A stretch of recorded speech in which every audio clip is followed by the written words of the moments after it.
The Nintendo Players UK podcast, episode 12, 2023 wrapped up. So today with me, I'm Jen. I'm founder of Nintendo North Wales and co-head admin of Nintendo Players UK. And with me today, I've got Darren and Anthony. Would you like to introduce yourselves? I'll let you go first, Darren. Yeah, hello, I'm Darren. I'm from Nintendo North Wales. I'm just some bloke. Hello.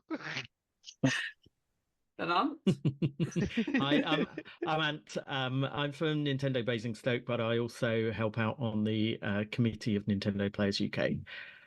Cool. So we're talking about the overall year, both as community and game content. So we've had quite a few games coming out this year. What were your favourite games that came out this year? Really difficult one, Darren? wasn't it?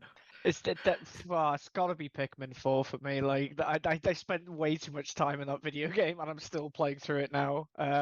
Going back through over it again and again because I still like it. It's a good one. It's a good game. I love that game. Very high quality Nintendo content coming out this year. I loved watching Dylan play it because that was my our summer holidays, was me watching Dylan play Pikmin 4. I was so Yeah. on edge when it first came out because of like all the Ochi stuff. I was thinking, oh, that's going to make things too easy. And then I saw about the whole collecting captains thing. I thought, oh, is this going to be how different is this going to be? But no, like it's a very towards the end of the game, once you get to the harder the harder underground sections, it gets incredibly hard. And I don't know, like I couldn't be happier with the content we got in it because the game's huge. Like you get the number of set areas, then there's the post game after that, and then there's the secret dungeons after that. It's quite a lot to go through, and I think I've pumped in about 65 to 70 hours into it so far. Did you complete it? Yes, I 100% of the game, Well done. and I'm doing it again to see if I can do it faster this time. Speed running it. Brilliant. Yeah. I agree. Pikmin 4 is brilliant. I was really disappointed with Pikmin 3. I got it on the Wii U, and I played it and loved it. It was brilliant, but never completed it. And then when it came out again on the Switch, I was like, oh, I'm going to get it and I'm going to complete it and it's going to be brilliant. And I got to the same point that I got to previous and was still loving it. And then literally about half an hour later, I'd completed it. And I was like, what? That can't be it. That Yeah, can't be all there is. And I was so disappointed. So Pikmin 4, yes, is what 3 should have been. 3 feels like a stopgap between 2 and 4. Like I Yeah. really enjoy 3. I've 100% it 3 times. But at the end of the day, the game just sort of stops. It And does, then yeah. And unless you're going for those extra challenge and bingo battles and that kind of stuff, then you're not going to Mm, get that extra content out of it, which is a bit disappointing. But yeah. thankfully in Pikmin 4, all that stuff is baked into the main experience, which makes it feel like a more fulfilling package. Especially with the whole you can make your own captain and all that kind of stuff. I love that game. I love Ochi. I love Moss. I love the I random love. items that were found. Yeah. The Oh little God, yeah. trinkets, yeah. Bringing back the treasures was one of the best options for it for it to be going from Pikmin 1, which was ship parts, which is really cool and interesting. Pikmin 2, which was the treasures, which you got like the Game Boy Advances and all random stuff you're finding, the Love Machine that Nintendo made years ago, and all that stuff. Finding all that stuff, and then reading the logs from Olimar about what he thinks these items might be used for was really fun. And to go to Pikmin 3 for it to be just fruit was like, okay, not as interesting to collect the thing back into Pikmin 4 again, going to read over all the logs about all this new what it's like my favorite thing, just passing over all the stuff that is written about not only the creatures, but also the treasures that are on the Yeah. planet. For them to just sort of go like a totally foreign alien species going like, well, maybe this was used for this. It's my favorite thing. It's literally like the best thing to go over. Yeah. Yeah. It's just very, very well done. Just Yeah. exceptionally well done. So Pikmin got the thumbs up. And what about your favourite game, Ant? I don't really I've probably played an awful lot more indie games over the year than I have the mainstream. Pikmin 4 definitely, Tears of the Kingdom definitely. Although I kind of dip in and out of that, and then I forget what I should have been doing, and it takes far longer to get back into it than it should do, and so then I give up and play something else. So a lot of indie games are things that a lot of I've probably not had as much time, so some things I can just jump in and out of, that sort of thing. I've really enjoyed recently a little indie game called The Fall of Porcupine, which is a little point and click indie game, very cute.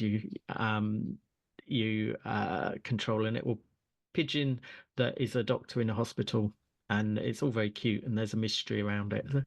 I've enjoyed that. I've loved Disney's Dreamlight Valley. Oh, I've put too many hours into that game. That's been brilliant. Although I've kind of left that over the last couple of months. But it's just done a big update and everything, so I'll probably go back into that. I know my wife's playing that. So yeah, that's probably it. That fruit game that came out very recently on the Oh yeah, Switch. everyone's playing Sudoku game at the moment. That's it. No. That's it. 2.5 hours at our event yesterday. Yeah. It's just been a mix of odd little games that I've just seen or picked up or whatever.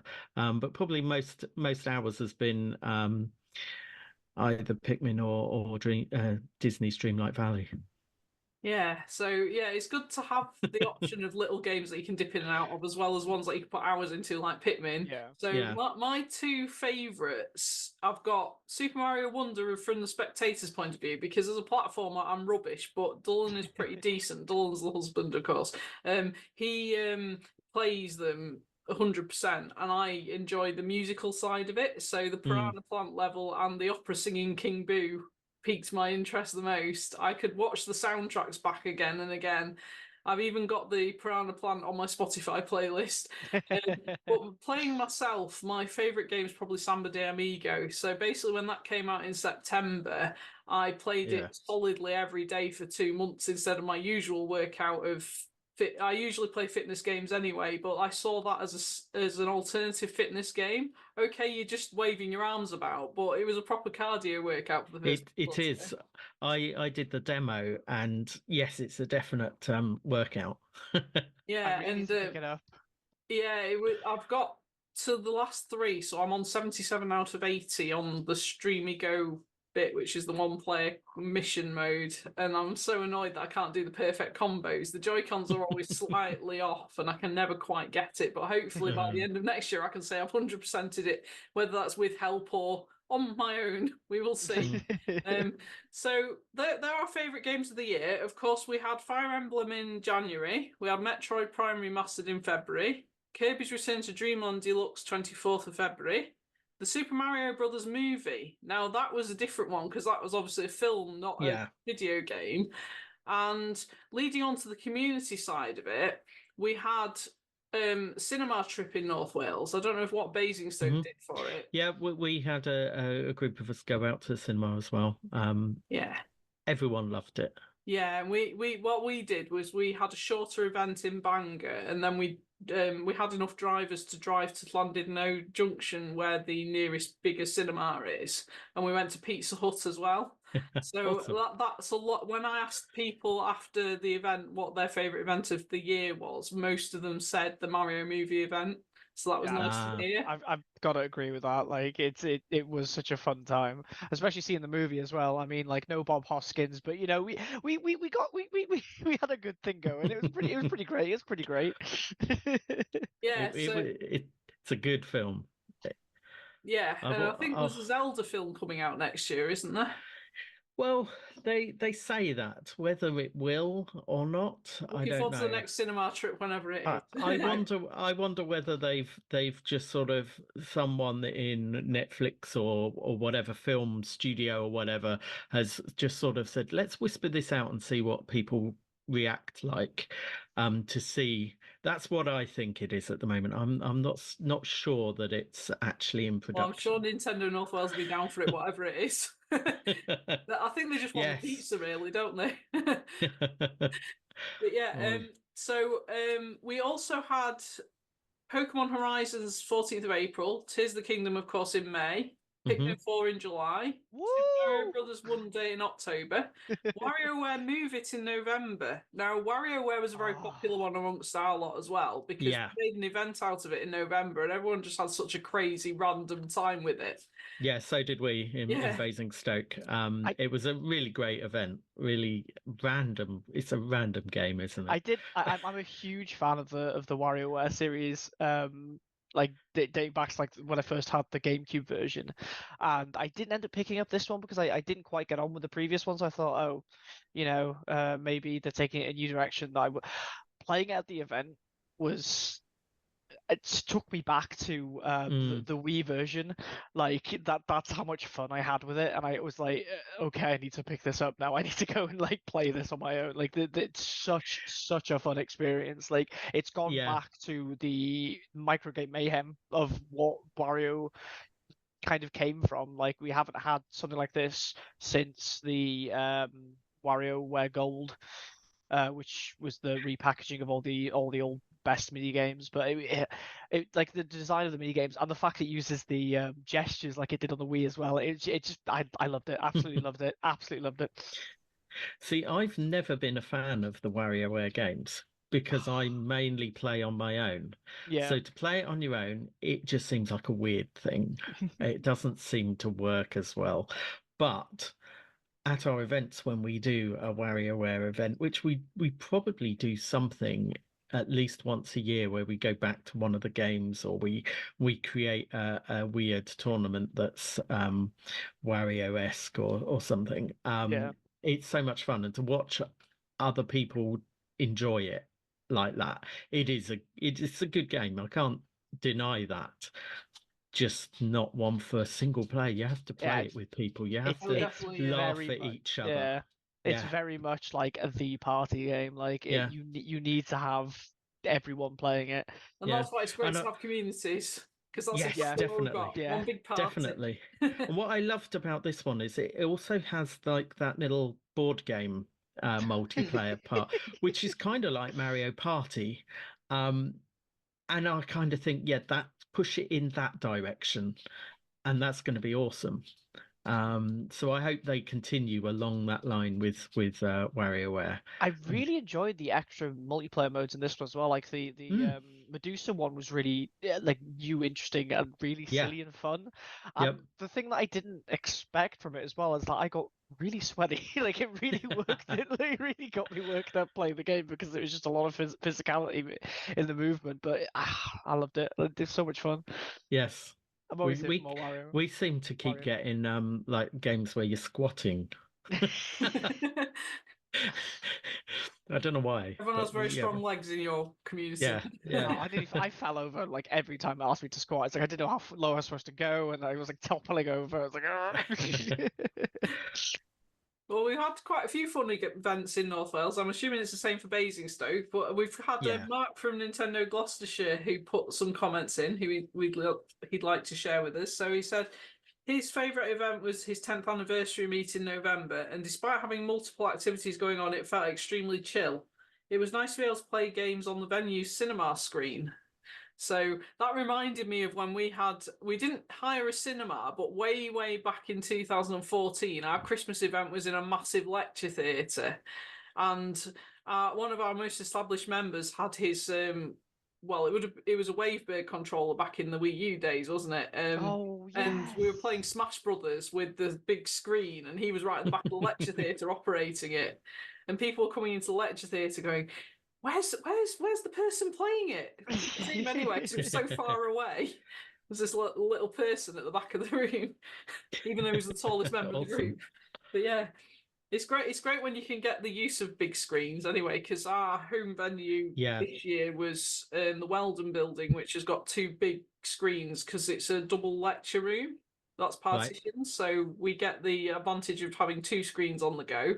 Which our most recent Christmas event was unfortunate that we ended up playing Suika Game on one screen for most of the day and Just Dance on the other screen for most of the day. But whatever keeps the community happy, they're all enjoying it. That's what I did not expect to be playing the Silly Fruit game for over 2 hours, but here we are. Like, here's what happened. So after WarioWare, we had Super Mario RPG in November, and I can't remember when F-Zero 99 came out, but that came out too. I did not play that, but I know Dullen did for a bit. Did No. either of you play F-Zero 99? No, I'm terrible at that game, so I I didn't even download it. I walked into that game like, you know what, I don't like F-Zero. I've never liked the series. I can never get on with it. And I started playing it, and my friends started teaching me like how to properly play an F-Zero game. And then just all of a sudden the puzzle pieces clicked, Oh, and that's I funny. really started enjoying F-Zero. So I've gone back to start playing all the F-Zero games. And I'm like, oh, wait, actually these are good. It was just me that was bad. Yeah. So Marketing ploy from F-Zero 99 then. yeah, exactly. Yeah, it was pretty great. I'm playing F-Zero now 99, especially with the recent update. It loads. I want them to keep developing it more. But I don't know how much longevity it'll have if they don't have that development there. But I would definitely like to see more of what they have in store for that, because the 99 concept with F-Zero seems to be like a perfect idea considering how hectic the races can get. But my favourite 99 game will always be Tetris 99. Yeah. Can't beat a bit of Tetris. When we had our Christmas meeting the other day, I actually beat you on Tetris 99, which I was very surprised about. We tend to You do must have 3 had an off rounds. day. We tend to do 3 rounds, and I'll win one of them, but not all 3. No, I'm terrible. I'm in our events. I rarely join in on our tournaments, mainly because I run them. But Yeah, same. I'm very much. I love gaming, but I'm terrible at it, especially in a competitive scene. So when we do play, I always say that I'll play Mario Kart. I'll play because it then makes everyone feel better that they're not coming last because it's always me. I used to be good at Mario Kart 7, but Mario So Kart yeah, 8's gone straight in my head. yeah. Oh, Mario Kart 7 used to be the one. Like, moving on to A, I can't. I'm not good at A anymore. Like, I'm Yeah, it's one of my highlights of the year was my Nintendo North Wales as a group. We have a kind of loyalty scheme where it's based half on skill and half on coming to as many events as you can. And we, at the end of the year, we award trophies to the top 3 people. So it was nice to have that back for the first time in 4 years, because the last time we did it was 2019 before lockdown.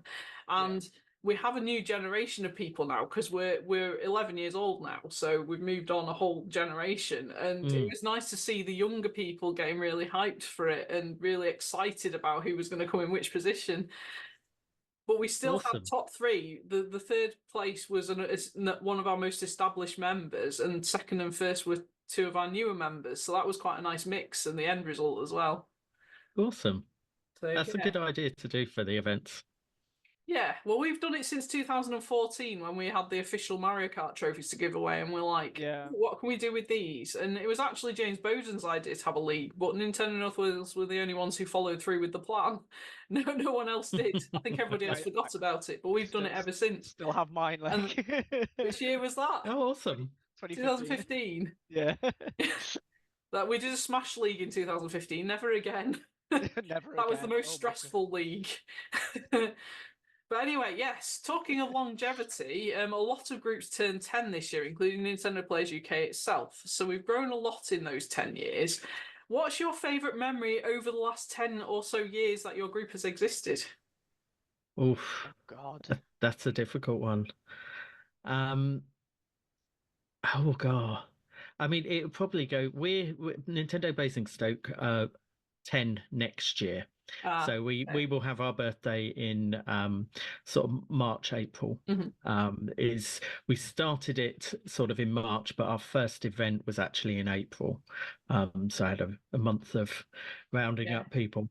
So I'm looking forward to doing something special for that. But probably one of our probably our first event was one of my most memorable, because what actually ended up happening, I ended up starting the group in game head office's rec room, just through people that I knew, chatting with them through Townie, who used to run the Nintendo community and everything with Nintendo.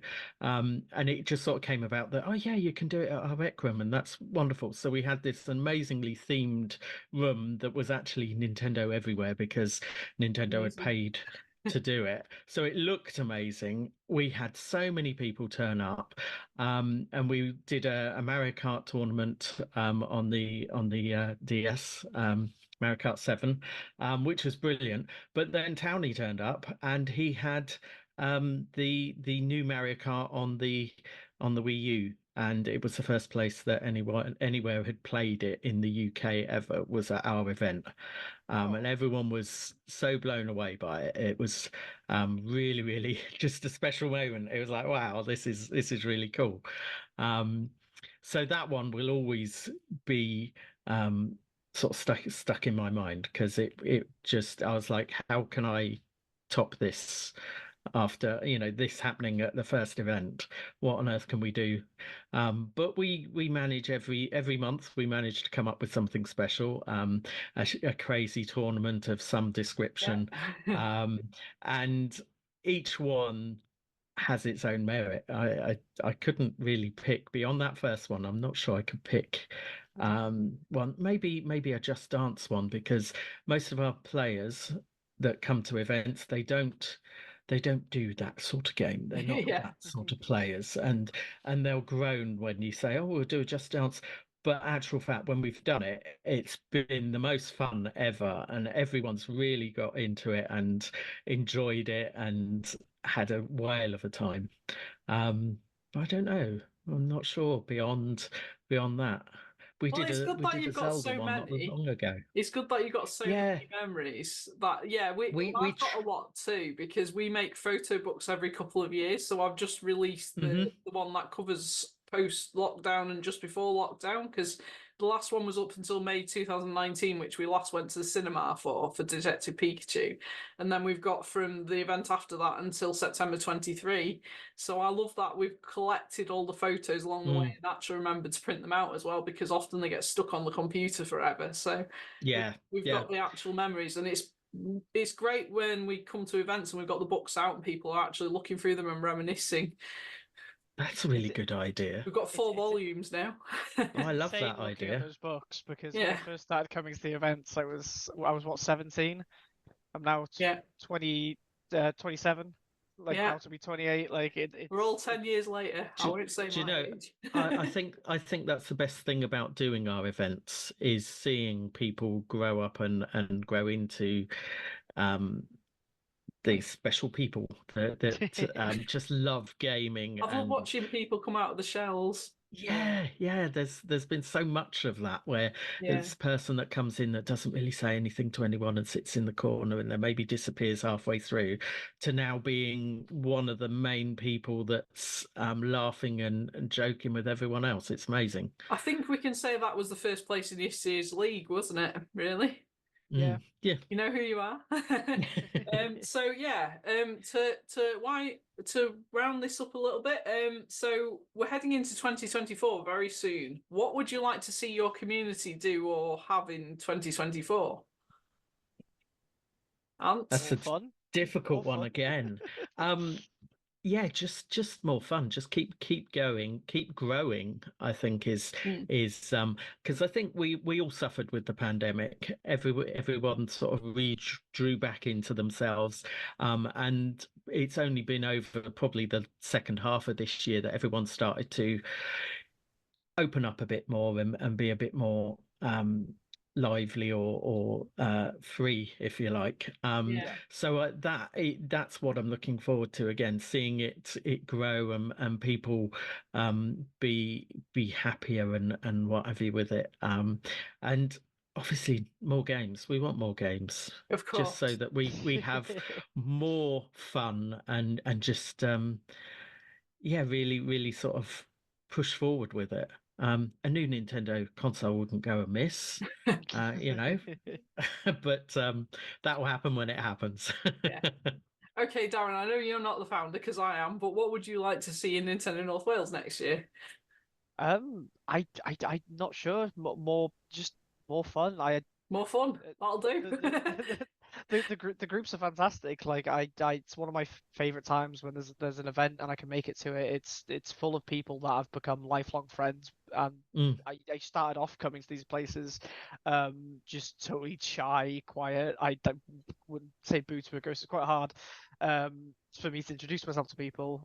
Going from that to the person I am now, I just want more of what this group has given me to be able to give that back and give that to other people and to help the group grow and just to help in general. It's one of my favorite. It's always It amazing is to my hear favorite thing. that. Yeah, the group's my favorite thing. It's literally my favorite thing.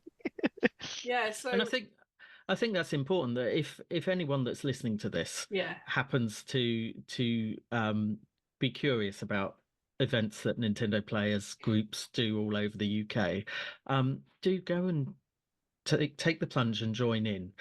Everyone's really friendly. Everyone's really happy that you'll come.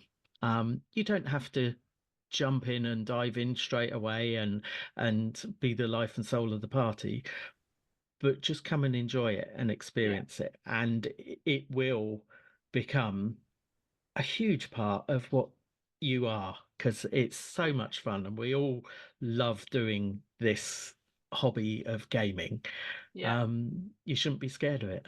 I honestly couldn't see where I am today without the group, to be honest with you. It's been a phenomenal ride. It's taught me a lot of things, I can say that. Definitely. But, in 2024, Nintendo North Wales is seeking collaborations, so watch this space, basically. We've got some exciting plans ahead. Ooh. So I'll leave that with you. So thank you for being guests on my podcast today. This is Nintendo Players UK podcast episode 12, and hope everyone has a wonderful Christmas and see you next year. Yes, happy Christmas. Woo.